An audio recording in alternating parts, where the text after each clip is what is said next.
Hi, this is Miss Wright, and I am going to go over two important passages from chapter 27. This is the chapter where Pip receives a letter at the beginning from Biddy telling him that Joe is going to be coming to London and would like to visit him. And upon reading the letter, Pip has a lot of emotions about it. So let's go over those. Passage 1, Pip is speaking. Not with pleasure, though I was bound to him by so many ties. No, with considerable disturbance, some mortification, and a keen sense of incongruity. If I could have kept him away by paying money, I certainly would have paid money.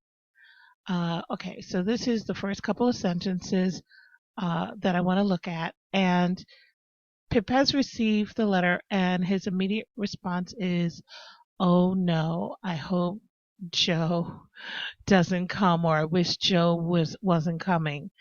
And when he talks about not with pleasure, meaning he's not looking forward to this visit at all, and the keen sense of incongruity, that he is now an upper class individual. He's now a gentleman, and Joe is a common laboring worker, and that they don't match. They don't fit together anymore. So, incongruity is when two things or two ideas no longer work together or fit together.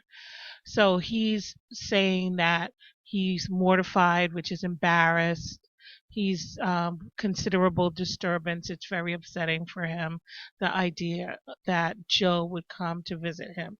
Now, he's been in London several months by this time, many months, and he hasn't um, gone back to see Joe or Biddy or even check on his sister. If I could have kept him away by paying money, I certainly would have paid money. I think that's one of the most troubling sentences in the whole novel, to think that Pip so um, despises the thought of being seen with Joe that he would have paid Joe to just stay home, or paid someone to just keep him from coming around. And it just shows Pip's moral decline, that this man who's loved him, who raised him as a surrogate father, who really nurtured him and tried to do the very best for him, loved him more than anybody else in his young life. This um, man who's been so sweet to him has no place in his life at all. He doesn't want anything to do with him. And I put apostrophe there because money is repeated at the end of each of those clauses. My greatest reassurance was that he was coming to Barnard's Inn, not to Hammersmith, and consequently would not fall in Bentley Drummle's way. I had little objection to us being seen by Herbert or his father, for both of whom I had respect, but I had the sharpest sensitiveness as to his being seen by Drummle, whom I held in contempt. So throughout life, our worst weaknesses and meannesses, I put rhyme there because those two things rhyme, are usually committed for the sake of people whom we most despise. And I put paradox because Pip is saying that we often want to put on the best show or the best display, not for the people that we care about and love, but for the people that we dislike, the people who probably look down upon us, don't think a lot of us. Those are the ones we want to impress.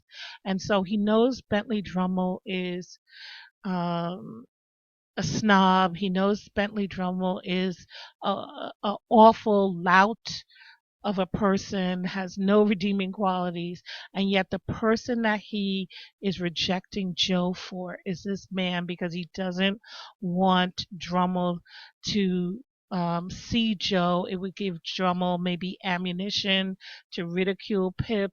for his humble beginnings, for being raised by this obviously uneducated man, and for those reasons and maybe many others, it's Drummel that's the reason why he doesn't want to be seen with Joe. And he thanks God that um, Joe is not going to Hammersmith, which is where Mr. Matthew Pocket lives, but is just going to come to Barnard's Inn. And I put paradox. A paradox is a statement or proposition or situation that seems to be absurd. And if anything was ever absurd, is this situation, or contradictory. But in fact, it may be true. So it's absurd that Pip is more worried about Drummel's opinion than he's worried about Joe's opinion. And yet it is the truth. It is what is motivating him. It is what is causing to him to have this inner conflict where he doesn't want the person who loves him most in the world to come and visit him. And this is a picture from a still from the David Lean film with Joe arriving. And he has that famous hat in his hand that when he tries to put it any place in the room, it just seems to fall on the floor. Here it is somehow landed in the water dish. All right, passage 2. I'm comparing passage 2 to the passage I just discussed. So now Joe is speaking, and this is right before he exits the chapter. So he says to Pip, and we get a sense that he has been watching Pip's body language, because Pip never says to Joe, I wish you hadn't come, why are you here? Never says any of that. But just like your parents can read you without you speaking, Joe can read Pip without Pip actually coming out and saying what's on his mind. And we know that when we examine the lines that are about to come up. Our eyes met, and all the sir melted out of that manly heart as he gave me his hand. Pip, dear old chap, life is made of ever so many partings welded together, as I may say, and one man's a blacksmith, and one man's a whitesmith, and one man's a goldsmith, and one man's a coppersmith. That's polysyndeton because of the repeated conjunctions. Something just happened. Don't know. Okay. Divisions among such must come and must be met as they come. So all of these different tradesmen, the blacksmith, the whitesmith, the goldsmith, they work with different metals. The coppersmith works with different metals. They each have to go their own way, right? They don't do exactly the same thing. They each have to go their own way. Divisions among such must come and must be met as they come. And I put epistrophe. If there be any fault at all today, it's mine. Now the truth is, it's not his, it's Pip's, but he's taking the responsibility on himself. He's absolving Pip from all the responsibility, all the guilt, which is rightfully his. Pip was being a snob to Joe when he came. Pip was the one who didn't want a dear old friend, a surrogate father, to come and visit. You and me is not two figures to be together in London, nor yet anywhere else but what is private and be known. I put polysyndeton because of the repeated ands.